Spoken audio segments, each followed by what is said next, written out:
Manga Shake here to check out another blaster sent to me for review by BU Blasters. This one is the XS908 power launcher that they also call the Raptor. Now, I'm going to refer to this as the Raptor going forward because it's just a whole lot easier to say. But what this is yet again a mag in grip, spring-powered top prime pistol that fires half-length darts.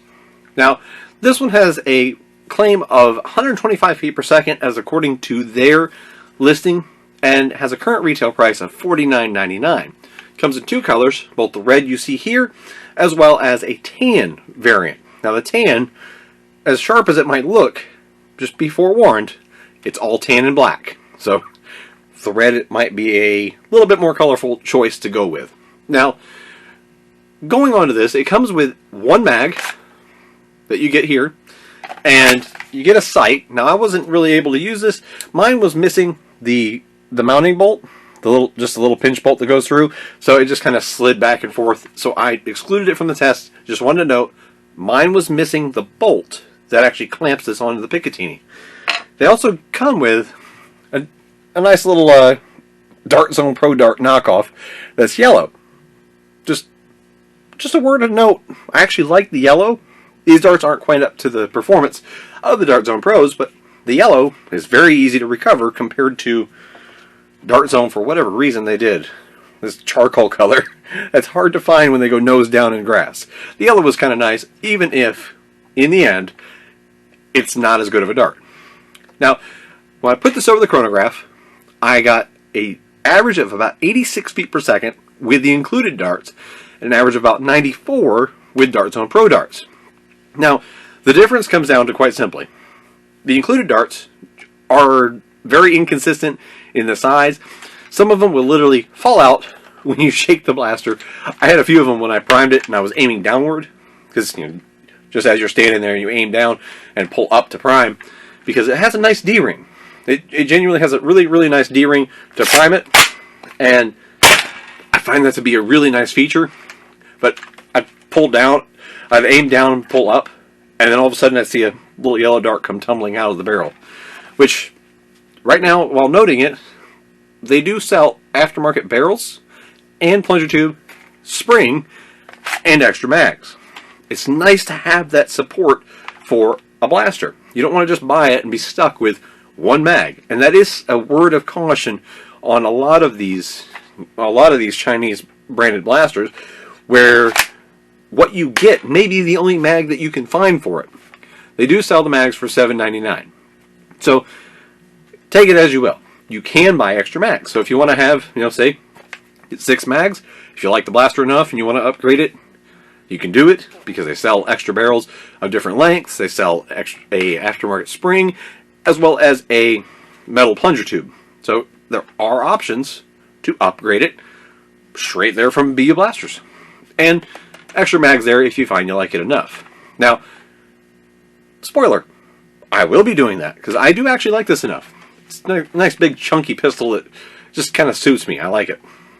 Now, getting down to it.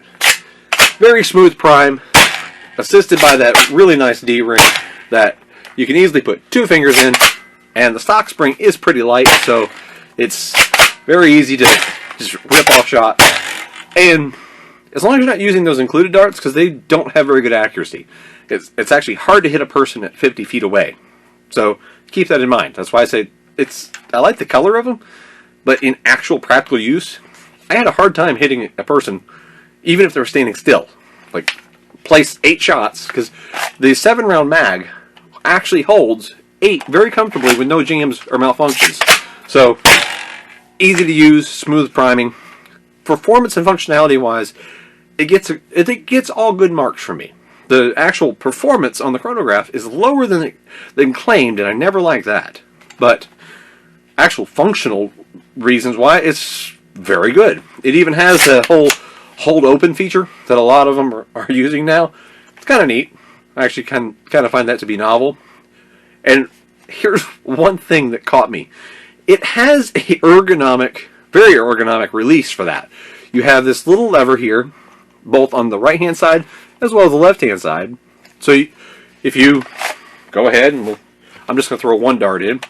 Let's say you go ahead and top off your mag. Imagine it's full now. Throw it back in. You can easily flick, load it, and fire. They made that really ergonomic, really easy. I barely move my finger. I just hit it thumb or index finger. Very easy to do. However, the mag release, it's right here. It's this itty bitty little dot of a button. That's your mag release. And it's only on that left side. So I found it really, the most intuitive way was to reach forward with my thumb. Just reach forward and push. So if you're left-handed, you're going to have to take your trigger finger and then kind of squeeze down. That's going to be a little more awkward for the lefties out there. So keep that in mind. I always try to, I'm ambidextrous myself, so I like to keep that in mind when I review it and try to use it left-handed a bit. And I don't find it to be as comfortable for the left-handed users out there. Right-handed users, you just kind of reach with your thumb, hit it, out it comes. And it doesn't really gravity drop either. But otherwise, pretty nice full-featured pistol. It even has 4 Picatinny rails. You get the one on top, one on each side, both here and here, as well as one on the bottom. And construction-wise, this thing is a chunk. And I mean that in the most positive way possible. I mean, you got heavy-duty hardware holding this blaster together, and this plastic, I mean, again, this feels like sledgehammer grade. It could become, if you don't have a rubber mallet, and all you have is your Raptor, you can hammer away on something, and it wouldn't be worse for wear. That's what it feels like. Especially that front piece. That is a chunk of plastic held on by some pretty good hardware. So, build-wise, I see this thing as being something I could really get into. And I actually could see myself taking this apart. And I even like the red color. I really do. And I can see myself doing like a white splatter job all over it to give it a little more to it than just black and red. Like, say, either white stripes, like I might take these side panels off specifically and hydro dip those.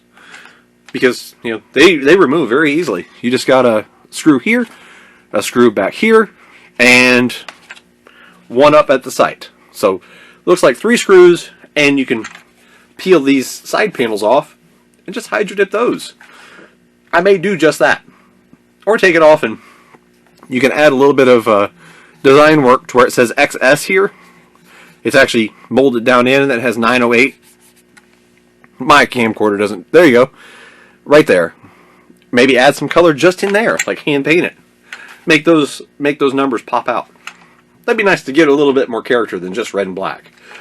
But I can see this thing as being worth doing that. And that's where I'm going to leave my review. I'm actually pretty positive on this. I know $50 is kind of a high price for something that still kind of needs some work. But I think that the build quality is what really sold me on this. And ergonomically, it's pretty sound. The only complaint I've ever had in using it, and I've been using this quite a bit, is this ridge right here where my pinky hits. It's a little restrictive because I wish that it was like a ½ inch longer, but I've grown used to slightly less than optimal grips. I wonder why. I mean, I could poke fun at myself and the company that I like the most, but the Raptor, I'm actually quite pleased with it. I may be in the minority on that. I don't know. I haven't watched any of the reviews on this, so for me, take it as you will. I think that the XS 908 power launcher, also known as the Raptor, I actually think this is a pretty solid pistol. And solid in the sense of solid. It's a chunk of a pistol. And as far as at least has a little bit of support in that you can buy mags, you have the options to buy upgraded plunger tubes, barrels, and springs directly from the seller who sells the blaster. So you could be like me and try the pistol out first, or once you have the blaster, you can just say, hey, I want a little more out of it. Let me see what I can do. And you can grab one of the barrel options, the spring, because it has upgraded, I think it's a 16 kilogram, but I'll be ordering all that myself to test out in this, to see if I can take it from that 94-ish range up to, probably try to shoot more for like 130, 140 at least. But that'll be a future video. But hope you enjoyed this. and thanks for watching.